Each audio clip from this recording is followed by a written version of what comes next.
back to the show. This is The Law Show on CL 650. Far away in another country. Far away in another country. Used to be a Rod Stewart specialty. He always sings about a long, faraway land, doesn't he? Thanks for picking that song, Dwayne. And we're talking about immigration law. Gordon Maynard and Rudy Kisher are here from MKS Law with new digs in downtown Vancouver at Hastings and Granville, right? Right, yeah, 688 Hastings, right at the corner, right next to the Burke's building. A little more room, a few more associates. Things are good. Things are busy in immigration. All right, and because of possible changes, now, Gordon, I'll get you to sort of paraphrase or explain how we got this email about all these points that possibly are changing. There is an MP who organized a town hall meeting in the Toronto riding of Don Valley. The minister was intending to show up, Minister of Immigration and Refugee Citizenship Canada, Mr. McCallum. He couldn't make it. His chief of staff went, and somebody in the audience took notes about the discussions in which he went through a number of issues that they were going to be looking at as the minister's office responsible for immigration policy. And this got circulated around widely. It's not a verbatim list. Who knows all the details? We don't have all the details, but it's an interesting piece for discussion. It's a glimpse into what could be coming, right? Exactly. All right, so the next one is TRVs. What are TRVs? TRVs are temporary resident visas. If you're an American or if you're a European and you want to come to Canada, you hop on a plane, except for having to get an ETA, but we won't get into that. You hop on a plane and you come here. That's the way it's been. But there's a number of countries of the world where the nationals cannot simply hop on a plane. They have to be vetted through a temporary resident visa process. And this means actually applying to the visa office.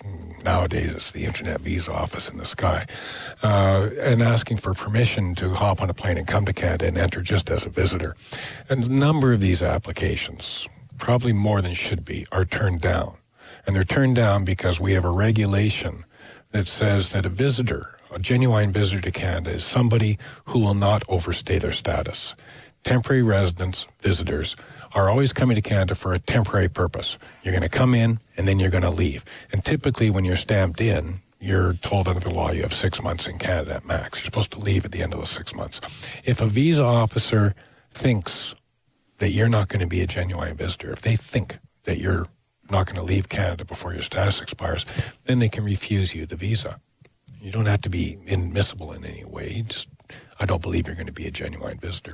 And there's been a lot of complaints about this. We see many, many applications where persons have been refused. And Could you give me a quick example of why somebody would be coming here with a definite exit date? Like what would their... So they're coming to visit, for example, parents are coming in for 4 weeks to see their new grandchild, right? They live in China. Their grandchild was born in Canada to Canadian parents that are living here now, and they want to come in for 4 weeks and go back to China.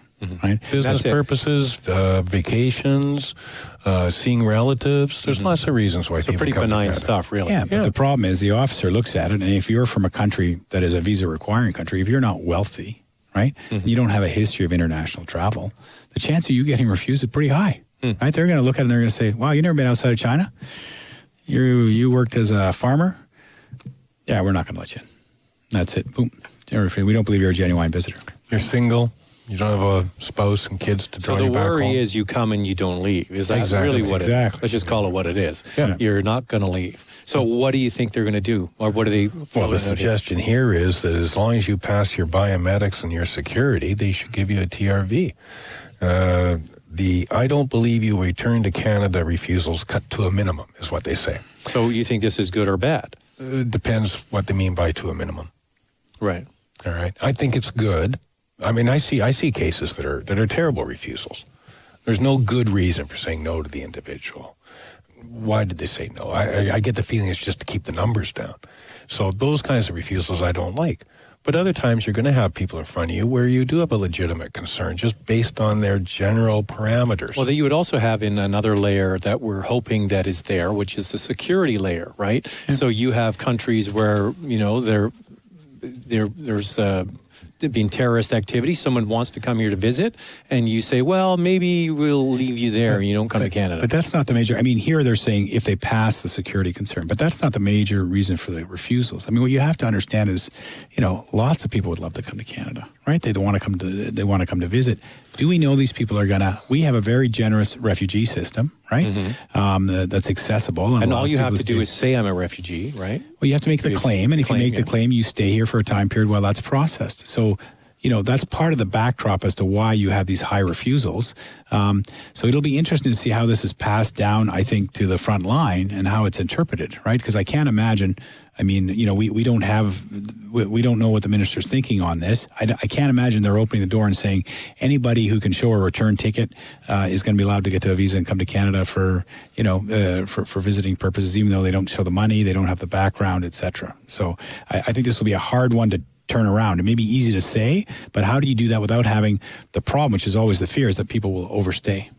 If they're saying let's get rid of the bad decisions about not being allowed to have a visa, then I'm all in favor of it. It all depends what they mean by the I don't believe you'll return to Canada refusals cut to a minimum.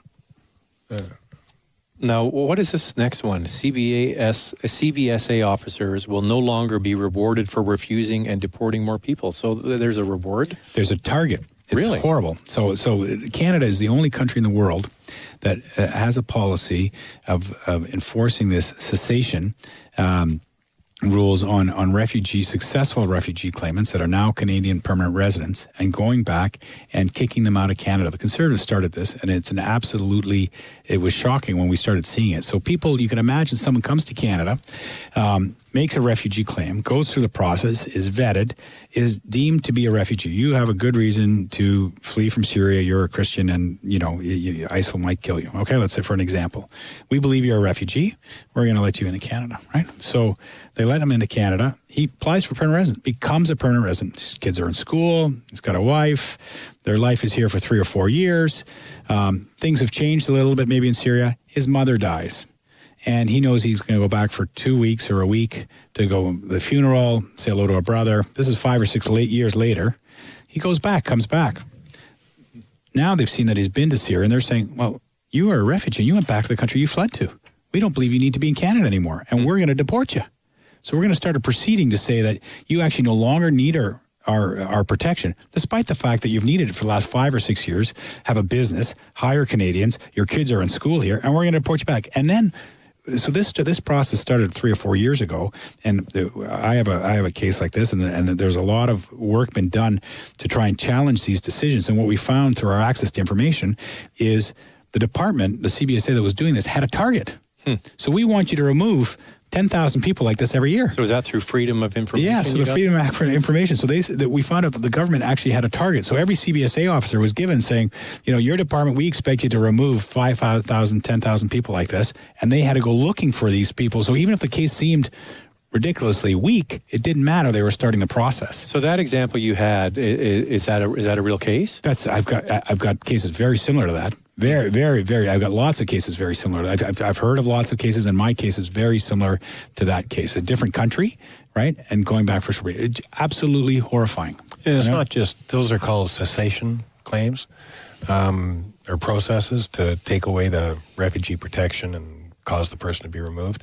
But generally, in the past 9 years, there has been an enforcement mentality that has been promoted, and we see record numbers of detentions and record numbers of refusals, or of removals, I should say. Whether they're removals for overstay, simple things like that, there's an attitude that enforcement is key, all right? When you have a chance, go after it.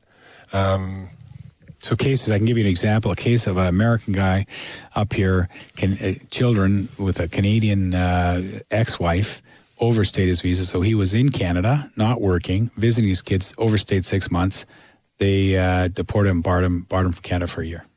Right? So he won't see his kids in Canada? Well, he won't. They have to travel across to Blaine all the time. So the wife who's working as a nurse now, and they're separated, so it's the ex-wife, has to find time so he can see his kids, and so the parents can have a relationship with their father, who's not a criminal, has merely overstayed, has to somehow find time on her weekend to get the kids that are young kids across the border, over into Blaine to go see their father. So there were options. They didn't have to get the removal order. All right, we're talking about possible changes to immigration. When we return, we'll pick it up with Gordon Maynard and Rudy Kisher from MKS Law, immigration lawyers, next on CL 650. There's more of the show still ahead. This is The Law Show on CL 650.